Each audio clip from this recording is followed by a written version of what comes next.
Have you ever stopped to think about the fans behind a band? What is it about the music that keeps fans coming back for more? Or is there more? My name is Renae Lipsmeyer, and I am the host of this podcast, The Space Between Podcast, the podcast where we talk about the fans of the Dave Matthews Band. Each week, a fellow DMB fan joins the show to discuss their journey with the band. Welcome to the Space Between Podcast.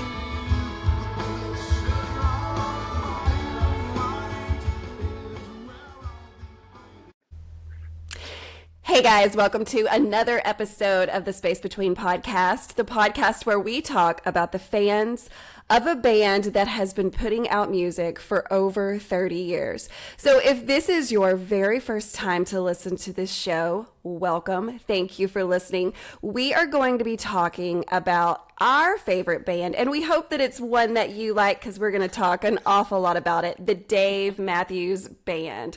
So every episode, I have a fan of the Dave Matthews Band come on and tell their journey with this band. Everyone's journey has looked very different because, of course, with a band that has over 30 years, people have picked it up at different times and in different periods of their life, and so every story is beautiful. So today, of course, I have another guest on to share their journey with this band that we love so much. So first of all, thank you so much for joining the show. Tell our listeners who you are, where you are, and where in the world did you hear of the Dave Matthews Band? Okay, so my name is Larry Boodman, but all my friends and all my DMB peeps know me as Boody. Last name. Yes. I've been called Boody since I was like 3 years old. So you just got okay with it really quickly. You're like, it is what it is. It is what it is. That's Boody with a D, not a T, because that's totally different. Totally different. And so we're going with Boody with a D. That's right. Man, so this year, 2024, this is my 30th year as a DMB fan. That's wild. Let me think about this. My junior year of high school, I went to a party with a friend of mine, and I've been playing drums since I was 11. So he knew I was a drummer. He knew I loved music. And he's like, "Hey man, you gotta come out to my car and listen to this band for a minute." I'm like, "Oh, okay." I'm like, "We're missing the party, man." He's like, No. Come out to my car. So we go out to, big CD folder, and he's flipping through, and he puts the CD in, and I'm listening to it, and we ended up listening to the entire album in the car. We did not go back to the party until I think the party was over. We went back inside, but wait, what album? What album was it? You have to tell us. Under the Table and Dreaming. Okay, that's important. Which was released. Under the Table and Dreaming was released on September 27th of 94. And so this was December, played the album, sat in the car, I listened to it, and something chemically changed in my brain, and I was like, this band is incredible. And beyond that point, that was it. I was kind of like mesmerized. The drumming especially, I had not heard. I mean, there's drummers in history, when you hear them play, you know who they are. You know when it's Stuart Copeland. You know when it's Steve Gadd. You know when it's, Neil Peart. And Carter is in that bucket. When you hear Carter play, you're like, that's Carter Beauford. Yes. So that kind of blew my mind. And then after that, that started, the roller coaster, as we all know. Yes. My first show that I saw them at was May 13th, 1995. It was at the Hollywood Palladium, and I think Big Head Todd and the Monsters opened for them, which I love Big Head Todd as well. And when you see DMB live for the first time, that's it. It's like the album is like a very mild drug, and then you go to the live show and you get the really fucking heroin. And then you're like, okay, well, where am I getting my next hit from? Yes, exactly. And so from then on, I mean, I really just started following the band. I've been following them for 30 years now, and so much of my relationships and my life is just intertwined with different eras of that band, and there are some things that are very closely connected and came out of the relationships from that, and then there are other things that Of come and course. go as they all do. Yeah. And I've been to some pretty hallmark shows, if you will, of the band Yes. in Yes. person. I have a list here because I knew you were Well, going to and want to know let's this. pause just for a minute. I Okay. want to go back to that moment in the car. First of all, whoever this dude was that was like, "Hey, is he still a Yeah. fan? Does he still love the band?" Yes, he does. He's not a fan like I am, but he does still love the band, and we talk from time to time. And You should send him a thank you card like every year. Honestly. it's funny that you say that, because sometimes I'll be at a concert and I'll text him. I'm like, this is all your fault that I'm here again and spending all my money, and but But thank you. I love also, it. what a beautiful thing, like, right? Like, Yeah, yeah, I know that this music does more than just entertain us, right? So, I mean, have you seen those YouTube videos of someone that's listening to a song for the very first time and like the reactions that they have? Don't you wish that you could just go back and see your face in that car listening to yeah, that album just to see like what pulled your ears at that very moment, and like what was like, whoa, what did just what just happened? yeah. Can you remember any of those thought processes when you were in the car, other than the drums, which we know kind of captured your heart? What outside of that really was like either different for you, but also because think about the 90s, right? Yeah. What were you listening to before this was introduced? So So answer yeah, all of that. yeah. I came up. I don't know if I came up with it, but I have the music pyramid. I don't know if you've ever heard of this, but if you think of a pyramid in your mind, right? At the Okay. very top, you have one little triangle, and you put your top band in that triangle artist, right? For us, Yes. it's DMB, and Yes. then the next tier below that is your next three, and then your next tier below that is five, and then your bottom tier is seven. And you can create your pyramid, and it's a fun little thing. Like people, if you talk about music and get music Ooh, conversations, people are yeah. like, "Hey, what's your music pyramid?" And you can Oh show them like, shit. "Oh, okay," and I then got you to can get that compare ready. like, "Oh, look at your tier, look at that tier." Oh, yeah. So, okay, so my tier before DMB was like, I would say probably Paul Simon was in Okay. my top triangle. So Yeah. I was already listening to an acoustic guitar singer songwriter, kind of had a folky blues with a lot of world music infusion. Like Graceland and Rhythm of the Saints are two of my top albums ever. um, and so I was listening to like Paul Simon, I was listening to Sting and Police, I was listening to, I'm a huge Tears for Fears fan, Oh yeah. because I'm an 80s kid, Yeah. and so like I have a Counting Crows and Ben Folds, and like there's all sorts of people on my pyramid that I love, but DMB kind of knocked out everybody in my top tier and went right to the top, and I Wow. think it's because it really combined. I mean, if you think about like Sting and the Police, you have a very unique drummer, right? And you have a lot of world infusion sounds, a lot of reggae, a lot of um, you know, Caribbean kind of influence and punk. And then you have Paul Simon, who again has got like African and South American and blues and gospel, and he's throwing that all in the bag. And he has great drummers and great percussion. So that was always there for me. Like I was always seeking that out. And then Dave Matthews Band is like all of it. It's you have the drums and you have the horns and you have a violin, and sometimes you have keys, and then you have Dave's songwriting and his lyrics and the messaging, and it just all kind of came together for me, as far as what I like in music. Yeah. And Yeah. there wasn't anything that was really going to top that, in my opinion. Right. Yeah. Um, so that's kind of that's where I was not a typical 90s kid. I wasn't listening to a ton of like, punk and alternative. I knew like Nirvana and Pearl Jam were Yeah. dominating in the early 90s and mid 90s. And I like those bands. Of Those course. bands Yeah. are really important and influential.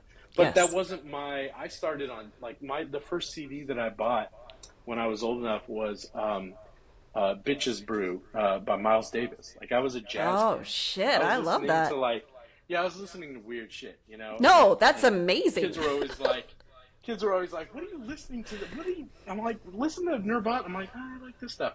And I was a theater kid too. I was a total theater dork, so I had like a lot of musical theater background. So I had these weird musical influences happening, and then and so Dave when Dave came in, it was kind of like, he wasn't the 90s. He wasn't what was happening in the 90s. It was that alternative heavy sound that was really taking over. Yeah. And he came in with more of an acoustic, vibey, kind of chill. I mean, some of his songs are chill and some of them were really intense, but for the most part, he's pretty chill.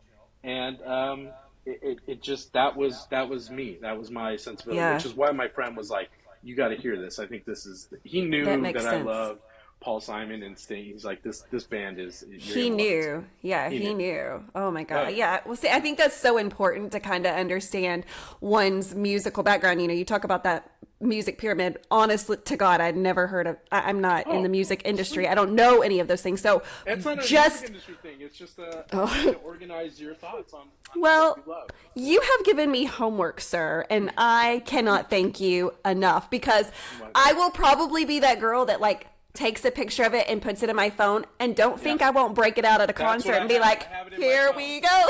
And people are like, what are you talking about? I'm like, "Let me show you my picture. Let me see. I'll just show you." And they're Oh, like, well, "Whoa, it's, what?" Like, no, no, oh, no. it's happening. It's happening. But just know that you will be the first that sees it when I finish it. So thank you for that. Okay, so let's talk about those concerts. Before you mentioned you'd been to a lot of what one might call like famous or more recognized concerts Yes. when it comes to this band. So talk us through like how in the world did you just land there by accident? Obviously, I don't think anyone knew the future and that these were going to end up being the very shows that one seeks after. So how lucky are Right. you to even get to share this?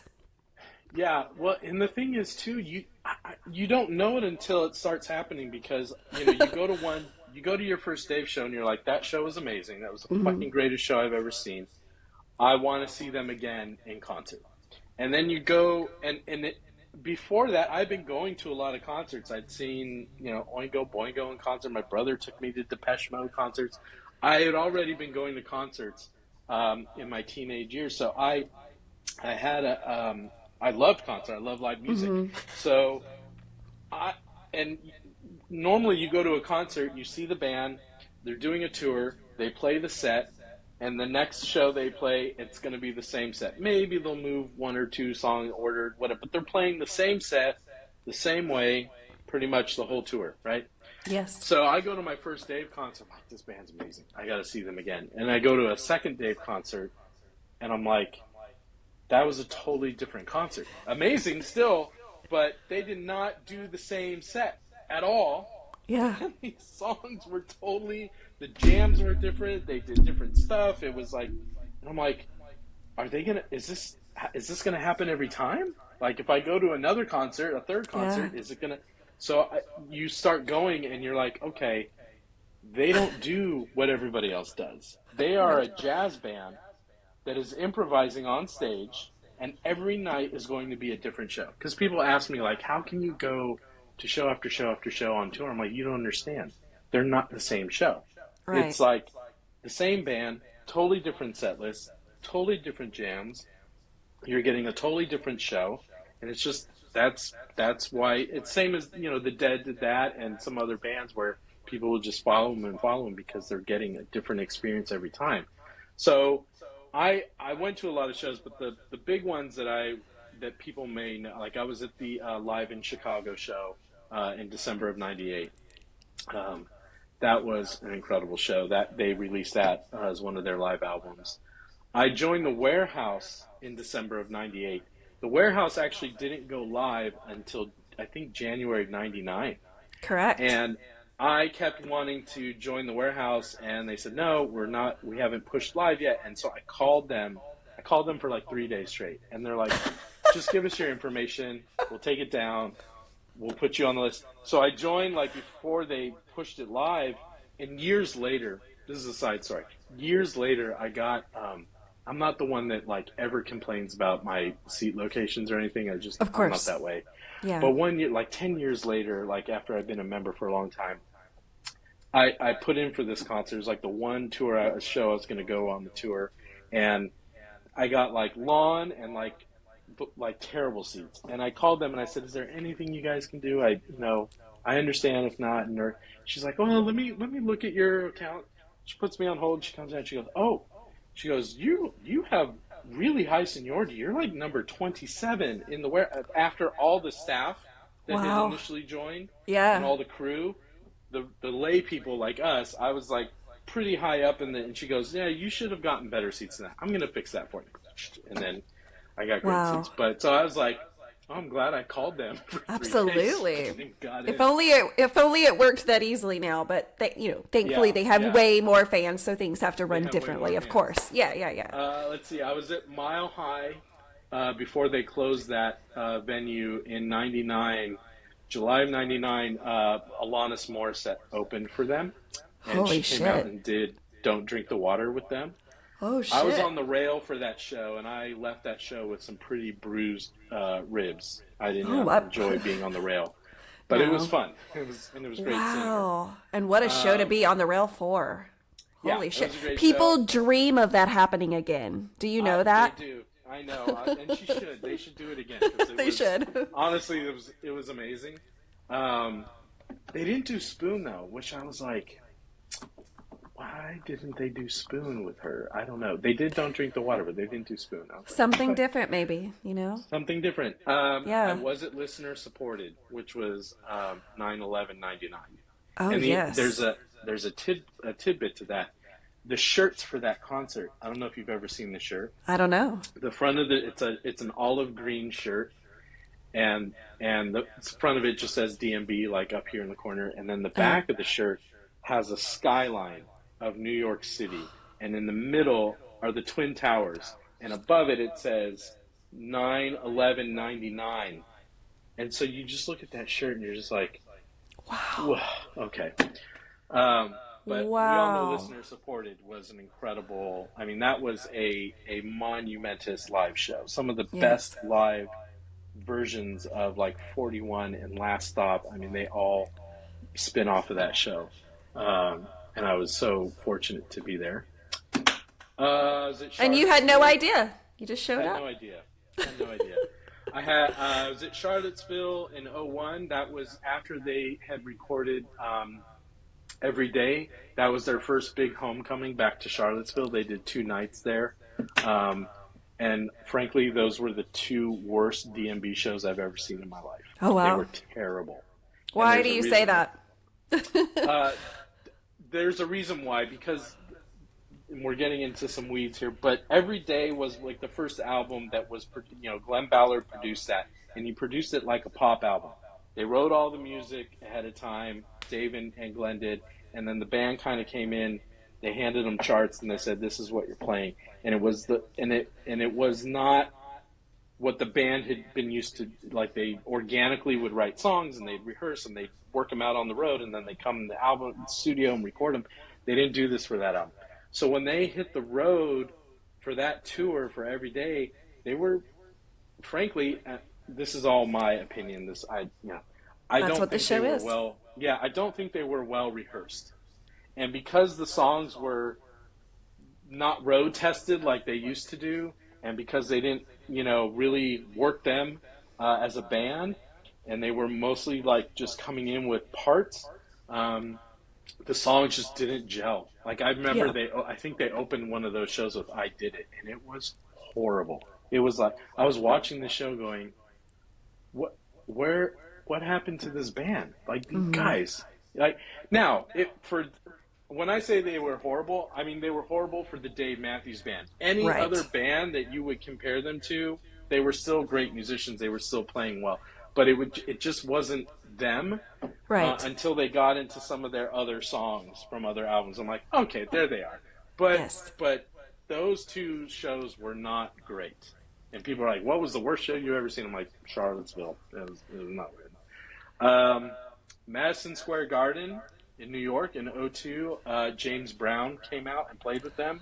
and did Awesome. Sex Machine, Yes. and he had his horn section come out and join Leroy, and that was mind blowing to see James Brown and Dave Matthews dancing together and doing Sex Machine was incredible. I Um, heard from someone else that was there that like the energy in the room was like palpable. Like you could literally it feel was, yeah, it it. was unbelievable. Like I can't explain it other than yes, the energy was it was like static electricity in the room. Your hair was standing up on Yes. it. Yes. I was at Central Park in '03, 9/24/03. Shit. That's a That was great a one. huge show. Another show that had some amazing, like Jimmy Thing with Warren Hayes and Don't Drink the Water. I think they opened with Don't Drink the. That was a great show.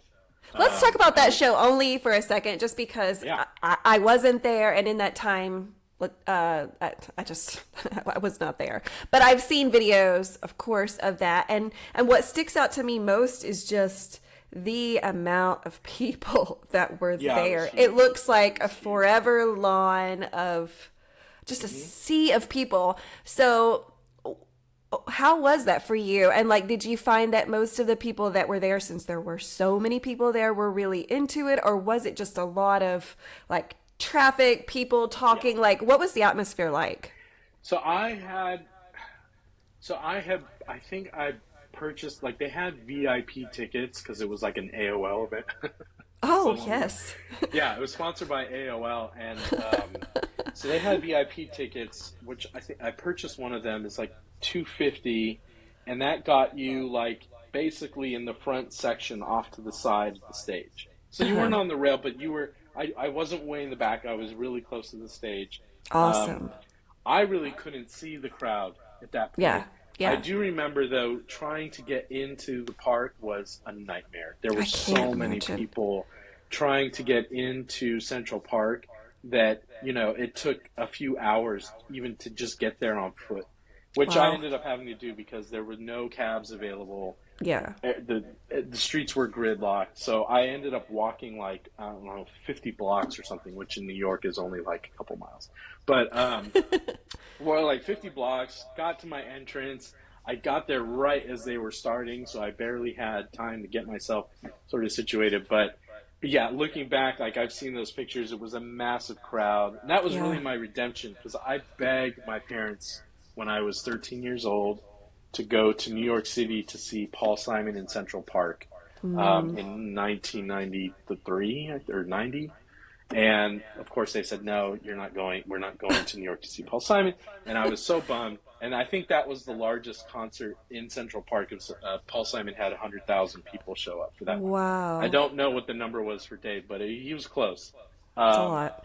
so this was kind of my redemption. Like, okay, I didn't Yeah. get to see Paul Simon, but I'm going to go see Dave But Matthews yeah, you instead. can pull that one out of your pocket anytime and be the coolest guy at the concert, Yeah, like honestly. Central Park.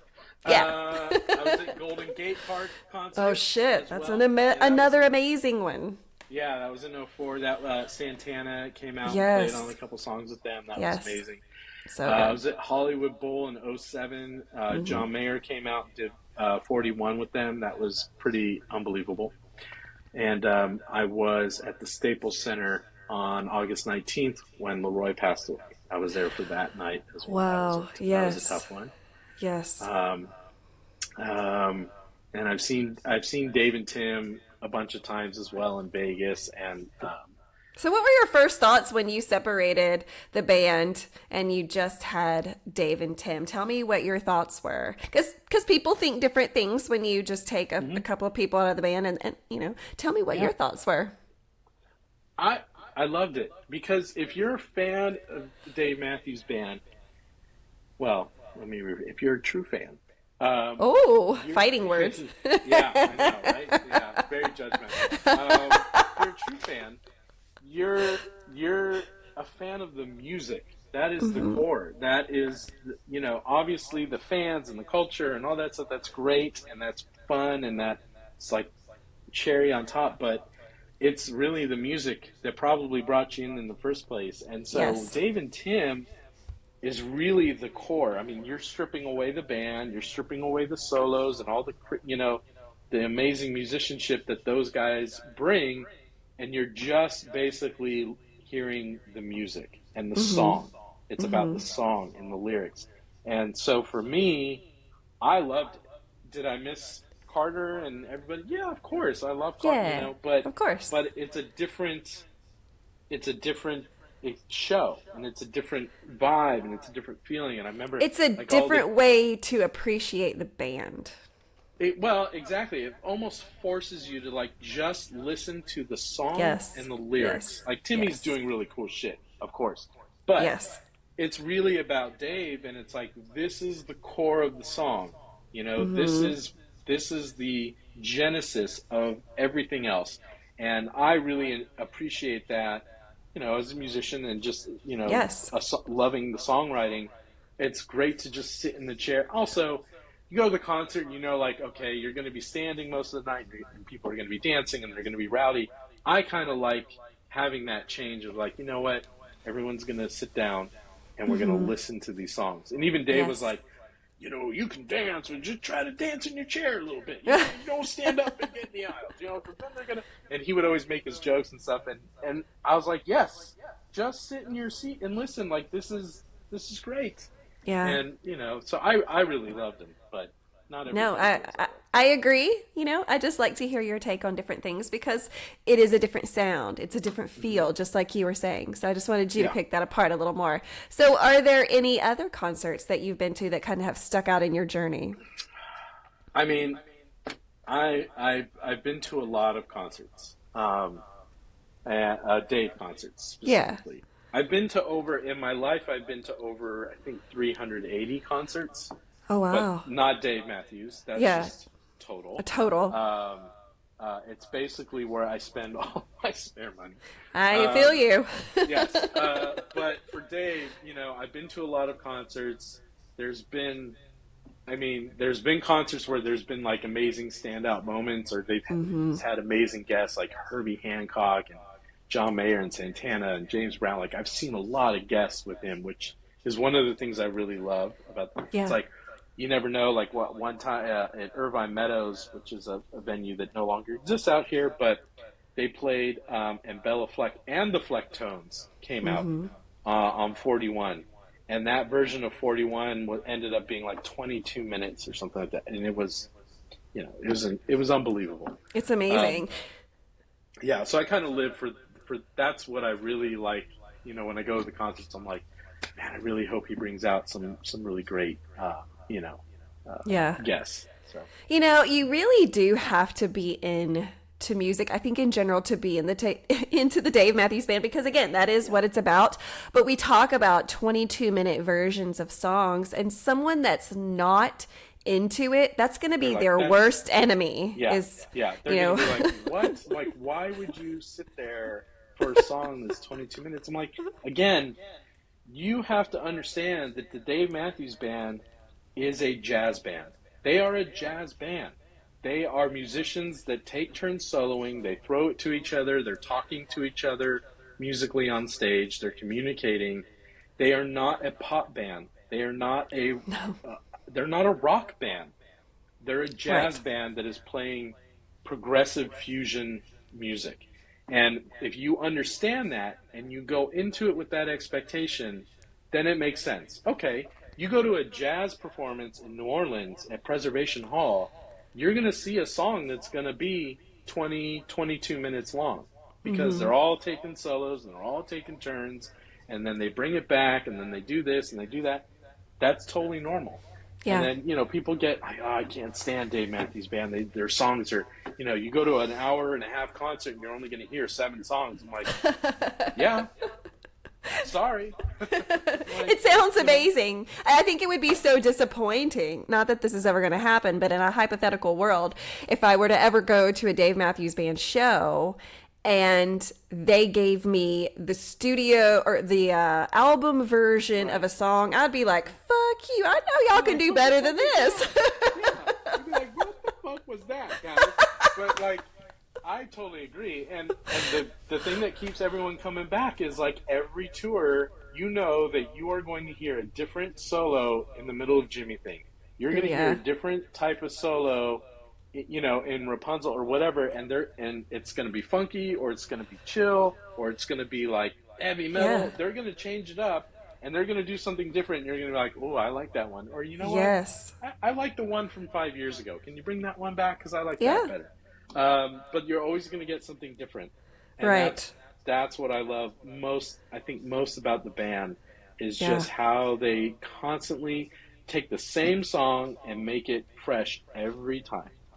Yeah, no, I think that a lot of people share in that. And so that really does open, this is the perfect time, I think, to play Oh, a boy. couple of voicemails, not trivia. I'm going to wait for Oh. that because I want to get you really good and nervous. That's what I want. And then we'll do trivia. So hold on, we're going to do that. But first, we're going to jump into some voicemails. So something that's new for season 5 is I really wanted to do something kind of old school. So if you remember back in the day when we used to call into radio stations and say, hey, I want to dedicate a song, or I want to shout out to my group, or can you play this song? Like, I just wanted something that was kind of like throwing back to that. So I came up with a Google voicemail, which anyone can call. It goes straight to the voicemail. I don't answer it, so there's not like a weird thing of I don't know you. You just go straight to the voicemail. And guys, you can call this for a shout out to your friends. Oftentimes on social media, I'll prompt you with a question. One of the last ones I posted was, why do you think, and this, of course, we know the future, but why do you think the Dave Matthews Band belongs in the Rock and Roll Hall of Fame? And so that really did spark some conversation. I had a lot of people that called in and gave their thoughts. So again, if that's something that you're interested in, you can call in with anything. That number is 479-259-1630. So Larry and I are going to listen to a couple of these voicemails. I'm just going to pick them by just random. So here we go. Let's see what we hear.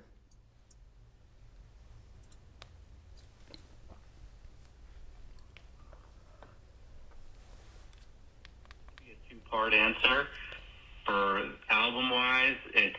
Well, this is the thing. You got to be able to play it from the beginning or it doesn't make sense. Da, da, da, da, da, da, da, da. Can I do this? I don't know. Technology. Hey, the space between. It's your favorite Denver musician, Austin Williamson. So the song that got me hooked on Dave Matthews Band, I'm 28 years old, so about, let's see, 10, 11 years ago, 17 years old, going through a breakup, thinking about the dichotomy of life, driving through downtown Houston, and I was listening to a radio station there, and a song came on, and it was called Funny the Way It Is. And, that song introduced me to the band. I'd heard songs before, but that was the song that spoke to me the most. Funny the way it is if you think about it. I think that can apply to so many of our lives in any situation that we face. And it can be a melancholic song, but for me, it means a lot about love and how we are all citizens of this planet. And while some of us here in America may face the problems of not wanting to work or go to school or thinking it's all for naught, you have people elsewhere who value life so much because they're not given as much as we are. And I think that might be what Dave was trying to get at. And I just love it so much. And ever since then, I've been the biggest fan I know. Love you, Renae. Love the podcast.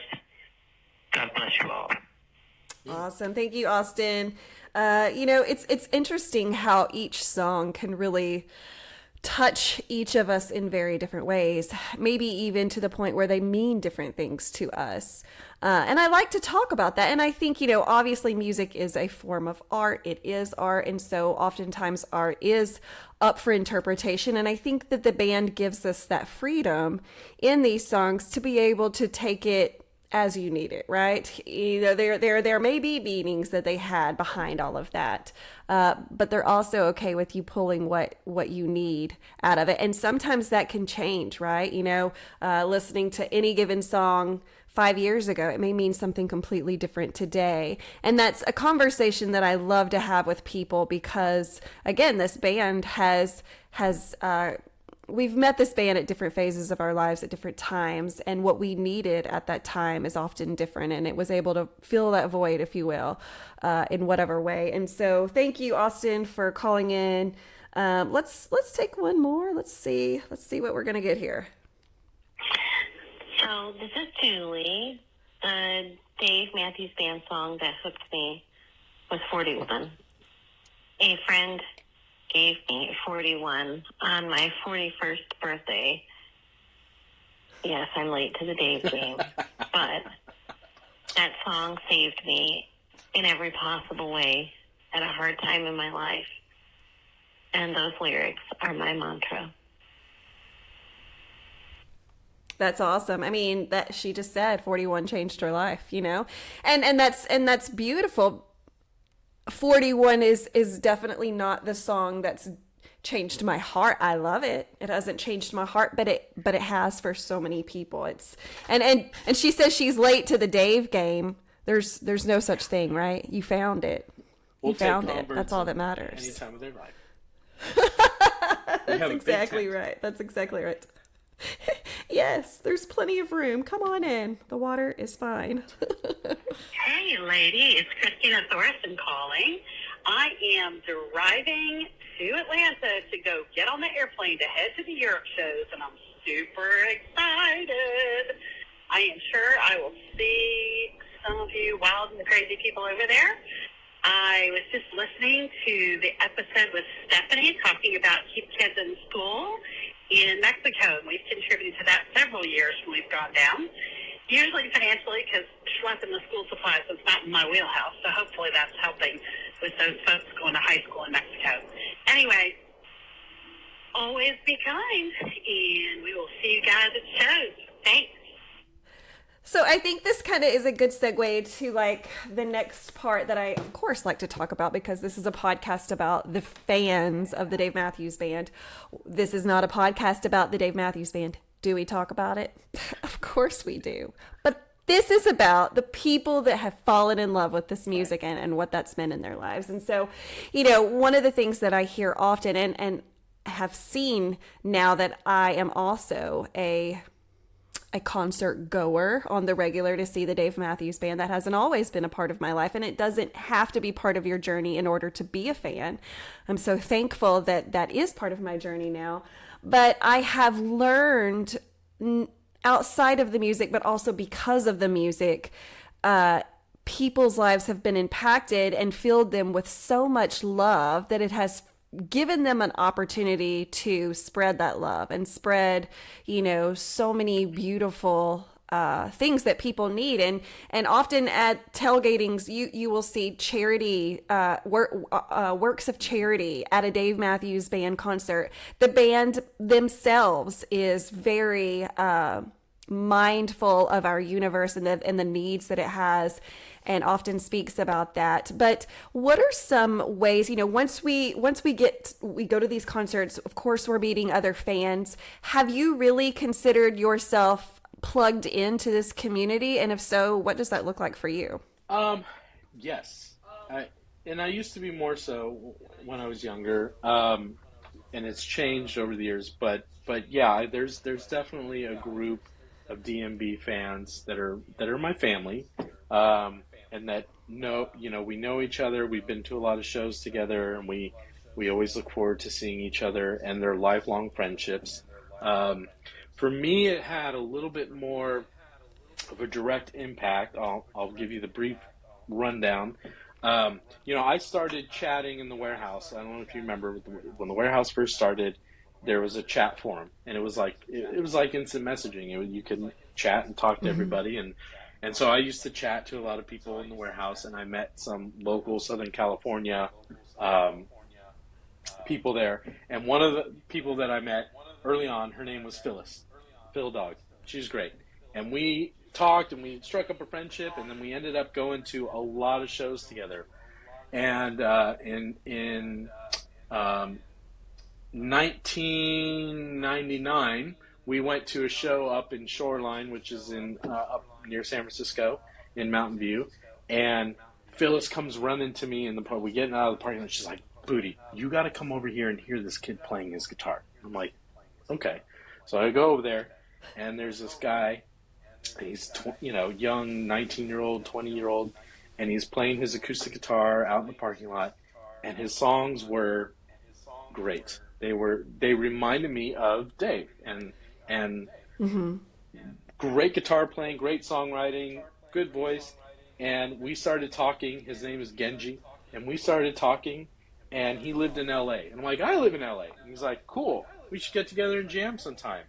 Great. Flash forward, where are we? 23 years later. So we formed a band. We ended up touring all over the country with this band. This band was called Four Way Free. Still is. You formed a band. Is that what you're with saying? Ben- You with guys Benji, formed we a band. band. Holy shit! We Yes. toured all over the country. We had our band was we had horn, we had acoustic guitar, we had a cello player, myself on drums, and occasionally we had some other guests in there, electric guitar, flute, that sort of thing. But we toured all over, and we did that. And when we sort of settled down, got married, had kids, that band is still there, and we're still doing things. But then Genji invited me to come and form a Dave Matthews tribute band with him.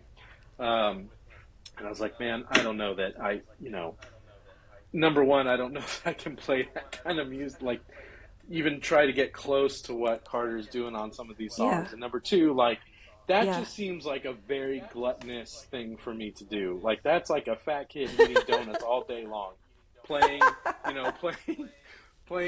that music. He's like, no, just come to one rehearsal, just see if you like it, and see how it goes, and And I said, okay. So this was 2016. So I went to the rehearsal. Of course, it was super fun. We had a great time. So now we have a Dave Matthews tribute band. I think we're the only one in Southern California. There's one other one out of San Diego, but I don't know that they're playing anymore. As far as I know, we're the only one on the West Coast right now that is active. It's called... What is your band called? Are you ready? Yes. I'm so ready. The Fake Matthews Band. Oh God! Yeah. That's awesome. It's just right there. Right it's there. right there. We're gonna hit you right on the head with it. Fake Matthews Band. So we've been playing shows now for a while. We got a show this Friday night actually, and it is a lot of fucking fun. And we are not the so there's two kinds of tribute bands, right?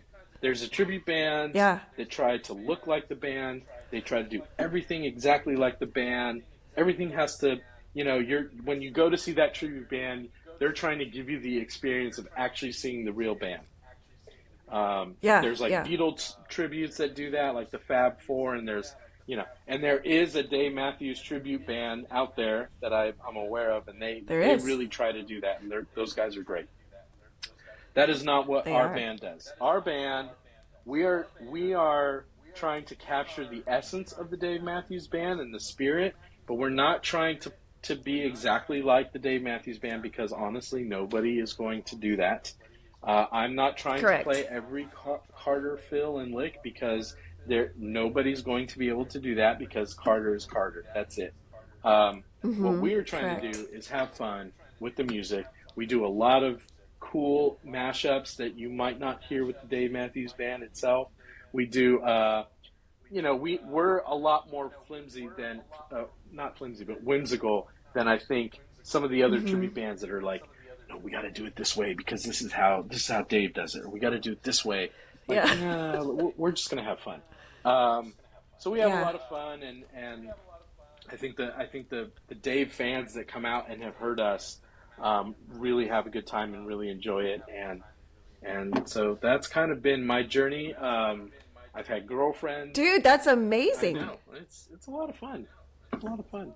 You have to tell us though. So if someone's listening to this and they're like, "Oh shit, I want to hear you guys," or maybe I live in California and I want to see you guys, what are some ways that they can get connected with the band to see, can they listen to it, or can they see you guys? They go on YouTube. They can type in Fake Matthews Band. There'll be tons of clips. And then we have a Facebook page, Fake Matthews Band. They can subscribe to the page. Don't have a website because, frankly, websites for bands these days is kind of like just go to Facebook or Instagram. I mean, all the information is Exactly. there. I feel you. YouTube. I don't. It's like what else? Websites are old school. Just going to direct you to YouTube for clips or Exactly. Facebook for events, and that's all you need. So so Facebook Exactly. and YouTube, you can definitely go and hear some of the clips and some of the band and what we do. It's a lot of fun. So what city will you guys be performing in this Friday? We are going to be in Lake Forest. That's in like South Orange County. And then we have an Anaheim show coming up in June. We have a Long Beach show coming up in July, and we'll have Huntington Beach in August. Well, I don't know if you know this, but I do cover Dave Matthews tribute bands, if you will, on the regular. It'll be in August. But I will be in New York with the Dave Matthews tribute band, and then in July I will be in Oklahoma with another tribute band. There are a lot of tribute bands. So guys, if I look at your schedule and I'm ever near your city, I'd love to come out and cover your band just to kind of spotlight, because I believe that ultimately a tribute band of any part of the Dave Matthews Band music really is such the highest form of a compliment, to say we really dig this music. And like you said, we're not trying to be them, but we're trying to pay honor to the sounds that they have given the world, right? Because they have given the world such a different kind of music, a different sound, and all of the beautiful things you've talked about. So I love tribute bands. I know that people that listen to this podcast, they love a tribute, because tribute bands are easier to get to than the real band sometimes, right? Because, it just is, and it's more affordable, things like that. And so definitely, I know that people are we have so many fans in California. A lot of people are upset that this year, the Dave Matthews Band themselves, they are not visiting the state of California. I have some theories about that, which we don't need to go into. Please tell us. The Dave Matthews Band, if you've noticed, they like playing outdoor venues mostly. I don't know. Yes. So they don't really like playing indoor arenas or things like that. And all the really good outdoor venues here in Southern California, one of them just recently closed in Irvine, which is one that they really enjoy playing at. The only ones left are like the Hollywood Bowl, which their schedule was probably completely booked, which is why they couldn't get that. Oh, sure. Or the Greek, which the Greek is amazing, but it's small. It only holds 5,700 people, so they'd have to do 3-4 nights there, which I wouldn't be upset about. They did that years ago. They did 2 nights there. It was amazing, but it's not a practical when you have a tour schedule to stop for 4 or 5 nights somewhere. So I think they skipped it. But I've heard rumors. But I'm not going to tell you where, and I'm not going to substantiate. But I've heard rumors that the Dave Matthews Band is headed for a residency at the Sphere in Vegas, probably this fall. So my guess is they were like, okay, we're going to skip California, but we're going to be doing a residency at the Sphere in the fall, and that's probably going to draw out everybody from California and surrounding states. Everyone in the world will want to go. Yeah, that would be amazing. So I will definitely be there. But I think I'm hoping that that's kind of what's going on here, because it is very unusual that they skipped California altogether. So we'll see. I hope that happens. I was in Vegas last week with another tribute band. I saw that. Gray Street, but they have another side of their band that is not the music of the Dave Matthews Band, and they're amazing. But while I was there, I got to go to the Sphere. I had never been inside. Of course, I'd seen it from the outside. It's all over the internet, but then also just seeing it in person is just like this whole experience. But we went inside and did the Sphere Experience, which is a movie, if you will, but honestly, I've done a lot of things in my life, and I've never done anything like that before. It was amazing. So if we get the opportunity to see our favorite band, in a venue like that, I mean, that's something that no fan, no matter how long you've been a fan of the Dave Matthews Band, no one's ever seen the show that will be put on there, because the capabilities are so different, you know? It's and just... I have some friends that are huge Fish fans, like we are today. They are Fish, and they went recently and they said it was mind blowing, and I'm like, oh, so start saving your money now. Saving your money, everybody. Start saving your money. You've been unofficially warned on the Space Between podcast that you should save your money. But yeah, save your money. So Fake Matthews Band, it's a blast to hoot. There are some songs where I feel like I'm barely holding on for dear life, trying to. But you're doing it. To get through it. But we're making it happen. We're faking it. What do your kids think about all of this? Good question. I have a 9 and 12-year-old, both boys. My 12-year-old likes Dave Matthews, and he's been asking me like, "Hey, when are you gonna take me to a show?" I haven't taken him yet, but I think he's ready. So I think we'll probably try to hit one soon. My younger one, anytime Dave comes on in the car, is just like, oh, I hate Dave Matthews Band. And I'm just like, it's okay, buddy. You do not have to like this band just because Dad likes the band. You can like whatever you like. That's right. It's totally fine. He's like, okay, I'm glad you don't. It's okay that I don't like them. I'm like, yeah, it's fine. You don't have to like everything I like, and I don't really like everything you like. He likes like That's techno exactly music right. and stuff, and I'm just like, oh god, oh, no live drums or anything. I'm like, okay, that's cool, that's fine. It's all digital. It's great. All digital music. But yeah, they understand. They know the passion. My wife as well. She's in the same boat. She likes Dave. She was not a Dave fan before we met, but she understands how this works and what the drill is. And, that it's an essential to your happiness. She understands that. And she'll go to the shows and she enjoys it. Like she's like, no, I like the music. It's good.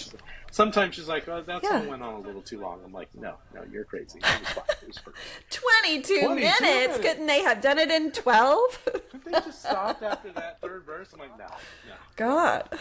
No, we need more. It's like we need more cowbell, but it's just we need more extended versions. I don't know. We just need all of it. I need all of it. Okay, so 'tis the time, my friend, for some Dave Matthews Band trivia. I think this is the perfect time.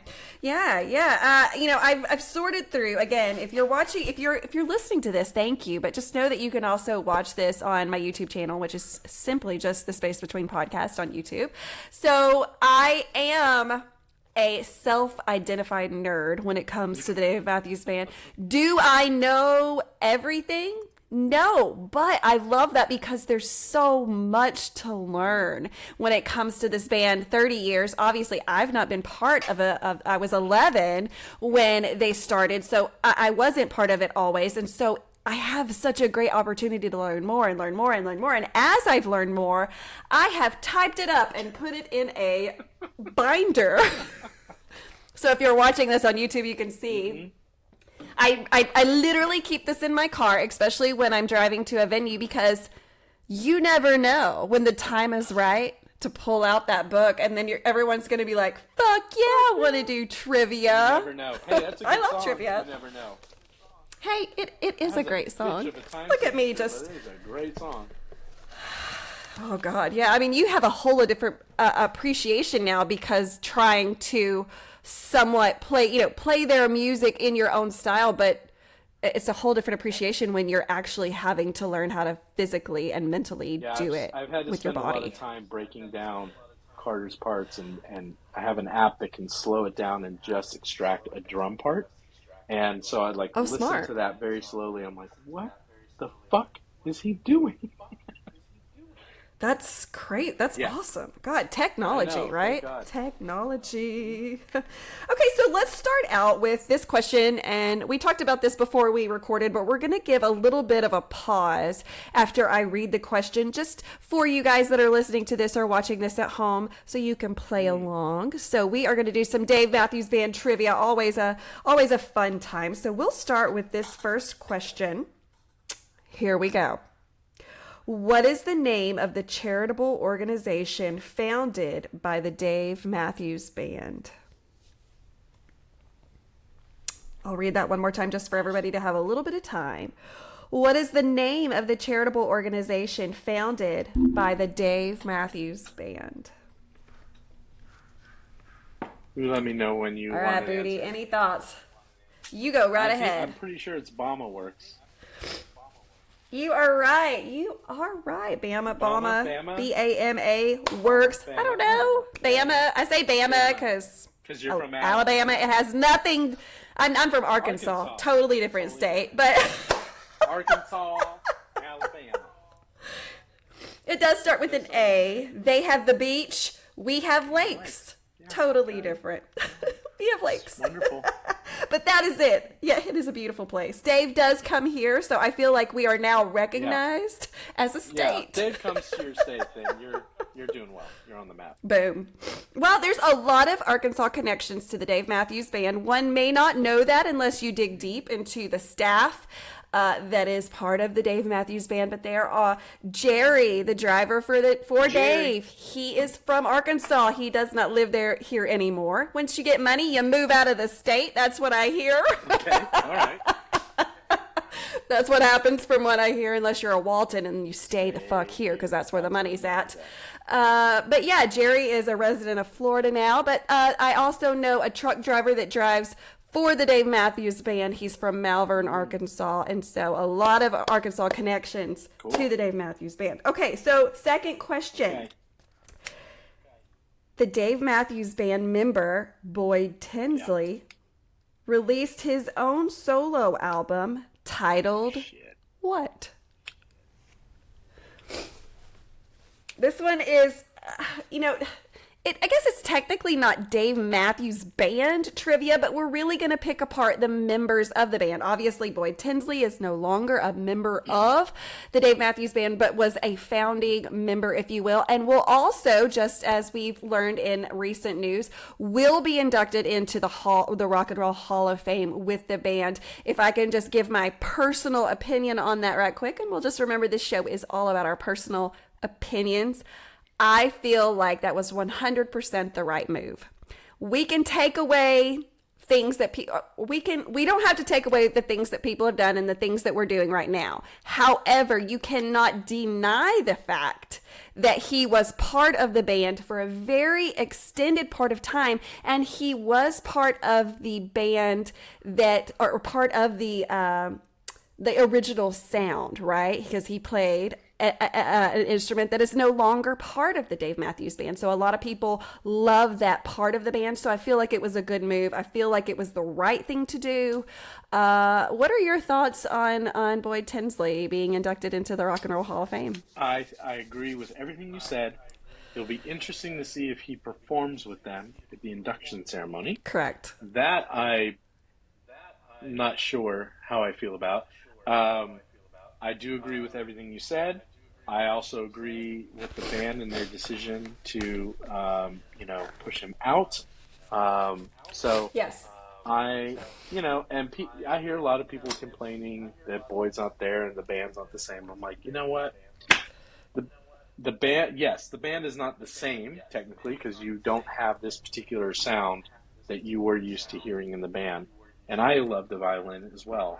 But things evolve and things change, and that's life. And Buddy Strong is amazing. That's life. And adds a whole other dynamic that the band didn't have. I mean, they have Butch, but Buddy plays very differently than Butch, and his vocals. Yes. And so, yeah, you lost this, but you gained this, and it is what it is. Exactly. In my opinion. It is. And as far as talking about, the performance that they may or that they will be giving at the induction, I've talked with different people about this, and this is not going to happen. But in my dream scenario, here's what I feel like a good compromise would be. Because, again, I do feel like the Rock and Roll Hall of Fame really is grasping the concept of their history, how it is that they've made it to here. So in my dream scenario of a performance, I'd have, of course, all the current members. But I would also have Boyd, Butch, and Peter come on and really just play together, because that's everybody that could be there that's had a part in what this band has become. And what a beautiful thing that would be. And also it would give separation of, this is the one time this is going to happen. Right. And it's never going to happen again, because if we bring Boyd out, there's going to be a billion people that are like, fuck yeah, he's back. No, it's not gonna be part of the future. It's gonna be part of what happens at that particular concert, and that is it. So I think it would be beautiful if they could bring in all of those people that we know. That would be really cool. You know, that'd be beautiful. Okay, to answer your question, I don't know the name of the album, but I'm gonna take a guess. I know that Boyd Tinsley wrote True Reflections, which they used to perform, which I didn't care for the song that much, although I did really love the solo section in the middle with the organ that Butch used to play. I thought that was great, but I didn't care that much for the verses and the... Anyways, I'm going to say his solo album was called True Reflections. You got it! Yay! Woo! You did it. I mean, yeah. Okay, so next question. Which Dave Matthews Band album features the fire dancer as its cover art? Oh. I know that one. That's going to be... One more time for our listeners? Oh, no, yeah. Which Dave Matthews Band album? Yep. Google it really quick. Which Dave Matthews... yeah, oh, no. Well, I mean, if that's how you learn, that's a way to learn. So which album of theirs has the fire dancer on the very front of it? Stand Up. Stand Up. That's right. Stand Up is the name of the album. And I don't think it's an album that we talk about enough. Can I get an amen? I love it. It is an underrated album, I will say. There's some albums that, you know, just... They are what they are. Of course. They are. They're not all created equally. They're not... They could never be created equally. But they all... have beautiful parts in each one of them. What is your That is what I'll say. Album, Renae? No, no. This is about you, not about me. Okay, because, you know, I have two answers for that. There's going to be, what is my favorite album emotionally? And what is my favorite album that I think just has my favorite songs on it? Emotionally, if you can see, I don't know if you can see behind me. I've got some albums. This one right here. This is the Hollywood Bowl 2018, which obviously was not that long ago. I was two. It was just shortly after my husband and I started dating, and that was his very first show. And you know, obviously there's no way he could have appreciated it, because it was his first, and he met the Dave Matthews Band when he met me. So he just really was like getting into it. But he says now, because now he's just been exposed way more. He would claim that for sure. He did not know. But he listens to it now with such different ears, and he wishes that he could have appreciated it like he does now then. But it was such a beautiful, beautiful show. That show, I think. Correct me if I'm wrong, but that show had the Philharmonic came out and they did Come On, Come On. Oh my God. Yes. Was that not just like a fairy tale? Moment, and Come On, Come On is probably my favorite song from his late era. I have it separated by eras. So that good. Song and having the orchestra behind it was a moment, man. That was... Oh, well, and he did... I'm going to pull this... what's the name? I'm going to pull it off the wall now. He did another one, too, with the orchestra before after. Yes, that's what I'm trying to think on. Here on out. That right there. Okay, so I remember this because, you know, I did not know what was about to happen. I don't know if anyone knew that they were there as far as the orchestra goes. I don't know who knew. I did not know. So what I do remember is that Dave was on stage, and what I remember is he's buying time, and I couldn't figure out why, because he was just kind of like talking, but also kind of looking to the side. Like I could just tell that he was trying to buy some time, but I didn't know for what. And then the orchestra is on some kind of platform, rotating platform, and the way they came out and the way the song felt and just, that venue in general, it was one of those moments that I'll never forget. Yeah. It was beautiful. It was incredible. I wish that song could be done that way every time. It was a moment. And then there was, because it was Here on Out and I was there with the man that I love, like, it was that emotional everything for me. But as far as like, which one do I love the best? I don't know the answer to that. I can't, there's no way that I can just be like, okay, here we are in rank 1, 2, 3, 4. No, I will never do that. And I feel like that's not an answer that I have to give, right? It doesn't have to be. Right? At different times, there's different ones, right? Yeah. Like, I love you today the most, but then tomorrow it's like, oh. Okay, so let's jump ahead. Okay, I like this question because it's a little bit different. So I'm gonna name off 4 Dave Matthews Band songs, and you're going to let me know which one of these songs was not recorded in the 90s. So 3 of them are going to have been recorded in the 90s. 1 will not have been. Okay, so we have Halloween. We have The Song That Jane Likes. We have Granny.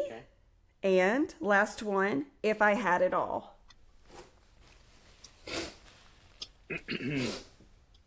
One more time for our listeners. The 4 songs would be Halloween, The Song That Jane Likes, Granny, and If I Had It All. Which one of those 4 songs was not recorded in the 90s? I'm going to go with If I Had It All. It was not a 90s song. And you would be right. You would be right. Yes, sir. The Yes, rest sir. of those... Good. You are doing great. You got these. Should I level up a little bit? Do I need to get a little more difficult? This is your show. You do what you want to do, Renae. I'm just here for the ride. Oh, no. Well, okay, I think that, like I said earlier, the hardest part of trivia can often be when I give you words or lyrics from a song, and you have to tell me what the name of that song is. See, this is my That's weakness, difficult, not because... The lyrics, they just get jumbled around in my head. So we'll see. We'll see how it goes. Well, we'll start slow. We'll start slow, and here we go. I love that I just said that. I swear by now I'm playing time against my troubles. Oh, I'm coming slow. Oh, come on. But It's 41. speeding. It's 41.